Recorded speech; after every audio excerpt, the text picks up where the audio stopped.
I'm John Timpson. I've had a somewhat more an unusual visit to Accrington. I've been to Accrington many times before because I've had shops here all my working life. But today I went round looking at the whole shopping centre and with the people who matter around here, who are all keen to try and get it better, try and get the new hub for a new community hub for Accrington, which is a long-term aim.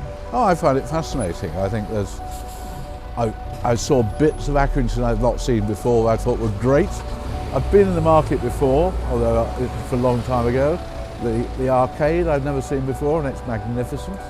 And I mean, you've got some really nice shops here, but then looking round, there are one or two shops you don't want, and there's certainly bits that I think we could well knock down and do without. So there's scope here to do one for a long time. It'll be 20 years before you probably get there, but you've always got to start. I mean, I think there is the will to do something.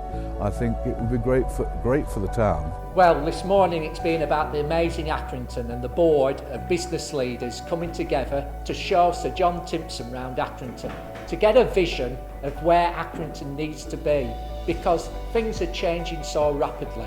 And I just want to say, we are going to deliver a better Accrington for the borough. Hopefully we're going to get some real passion and leadership now from the council to create a vision and take this forward. Having been here, I wish you well, and I hope you're going to be the first town to show the rest of the UK what reimagining a town centre is all about.